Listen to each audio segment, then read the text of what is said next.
I used to say there's no such thing as perfect, and the the thing is that our whole purpose is to perfect our spirit. So yeah, maybe our body might not be perfect, the physical, the material, but we can make our spirit perfect, and it's not going to happen overnight. It might take years, but if your purpose is to be better and better every day, eventually you will have a spirit that's perfect and that reaches higher and higher dimensions.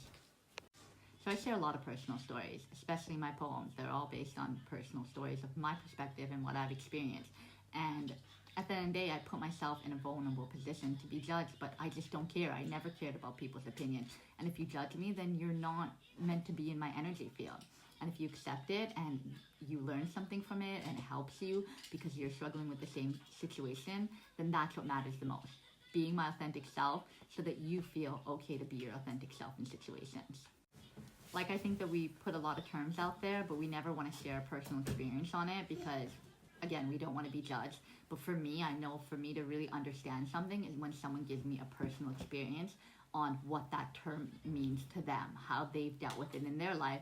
So then I understand it better when people share their personal experiences. I like hearing people's personal experience attached to a lesson that they're trying to teach. Like, I'll tell you, my two biggest triggers is the kid's dad, and my mom can be a trigger for me too.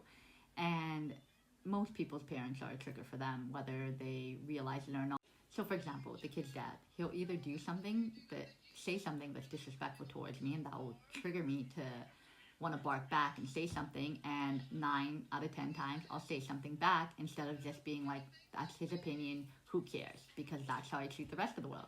Whether they want to say something negative or not, I just don't care. I brush it off my shoulders.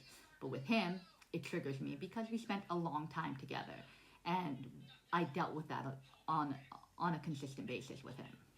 But when I don't allow myself to be consumed by it in the need to defend myself or say something back, how I respond, even though I'm triggered by it and I'm hurt by it, I just say, like, why are you saying this to me when I haven't said nothing to you? Like, I haven't called you names or said anything, but yet you're doing this to me. And he'll never apologize. He'll just avoid it and brush it under the rug and just say bye, like, end the conversation, right? So it's one of those things, like, if you handle it in that sense. So it's like when you are not reactive towards them and you just ask them a question and put them on the spot, basically, then they run away from the situation, they leave it, and they leave you alone. So it's like, instead of getting yourself more triggered and more worked up, just handle it that way so that you don't engage with them in that sense of acting the same way they did, right? So that's how we control the situation, and that's how we get over the situation and not let it keep going where you feel emotional after. And another way he'll stress me out is that he'll do something on purpose to stress me out. He knows it's going to get a reaction because it's going to put me in a stressed out state where I won't, feel overwhelmed in that situation. So when he does those things, that's the hardest for me, not to be reactive in action. Like, why are you doing this? Why are you frustrating me? Why are you putting me in this situation when you know that this is going to stress me out? And then he'll turn it back around and say, see, you haven't healed. Look, you're being like this. You're reactive. So it's like I'm giving him the power by him thinking that I haven't healed when I know I've healed, but I have certain triggers, that he's one of my triggers. So I'm giving him the power to act the old version of me and react in a stressed out, frustrated state, instead of having the faith that the Creator will provide, that I'm not going to be in a state of not having based on the choices that he makes. So it's like, if I just have faith that the Creator is going to work things out instead of relying on his support. So it's like, when we are putting ourselves in a situation where we rely on others and we allow them to disrespect us, then those same cycles are going to repeat with karmic relationships. It's going to keep happening the same thing over and over until we learn a lesson to not react, to ignore it, to not rely on others, and put yourself in a position where you can rely on yourself so you never have to feel like that again. And that's one of the reasons why I'm contemplating coming back, because I never want to be put in this situation again where I have to rely on someone and then stress out because they're delaying it, let's say. So it's like one of those things that I've always relied on myself. From a young age, at 13, I worked because I knew I had to rely on myself, that I wanted to be able to provide for myself so that I'm never in a state where I don't have. And I'm not saying that he's a bad guy, and I'm not trying to come across that he's a bad guy, that I'm just trying to show you what triggers. People trigger you. That I trigger him too. We both trigger each other because we're karmic ties and we're meant to learn something so that we don't repeat this in our next lifetime. So that we learn from this and we evolve. He's still there for us. He's still supporting his kids. He hasn't given up on them. So he's not a horrible person. I'm just showing you that we trigger each other, that pay attention to what your triggers are. So this is why I try to limit as much communication as I can with him on a personal level and just have him talk to the kids so that we don't keep triggering each other. Like, we need to learn this karmic lesson, and if we keep doing it over and over again, we're not going to move on to the next step. We're not going to close out this cycle because we keep triggering each other. So it's like, because I've done the healing, I have to take the step to stop reacting the same way so that I'm not triggering him and then he's not triggering. If I stop being reactive to what he says or does, then he'll stop doing it because he'll see that there's no reaction coming from it, so he's not getting anything out of it. And eventually he'll stop, and then we're not triggering each other, and then we closed out that cycle, and we can just co-parent our kids and be okay with it. We don't have anything else to talk about except for our kids. That's when we actually have to talk to each other, when it's a decision about our kids.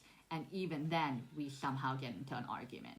So when we have to talk about the kids, if I just choose to agree to disagree, that he's not going to see my point, I'm not seeing his point, then shut the conversation down for now, and we'll open it up a bit later when it comes to the kids. So I just have to choose every day to react differently in the situation, and that's what I'm working on. I'm trying not to be reactive because I do feel emotionally stable. So why am I letting someone else determine whether I'm emotionally stable or not by letting their triggers affect me?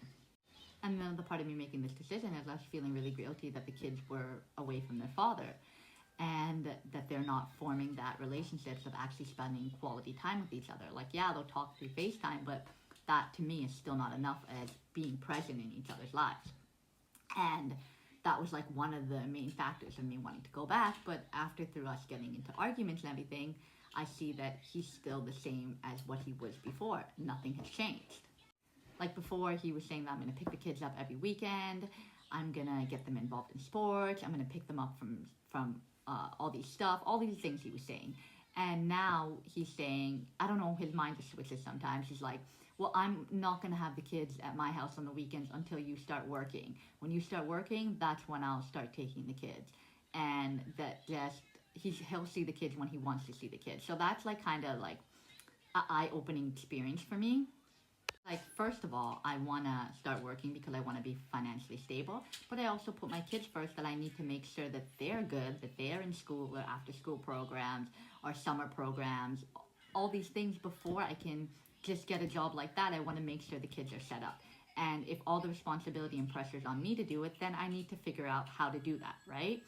And then I don't want him controlling and dictating the situation of that I need to get a job. I'll get a job that I want to, which job I want to do. Not that you're only going to do this if I get a job, right? So it's just like kind of that thing that was like, okay, eye-opener.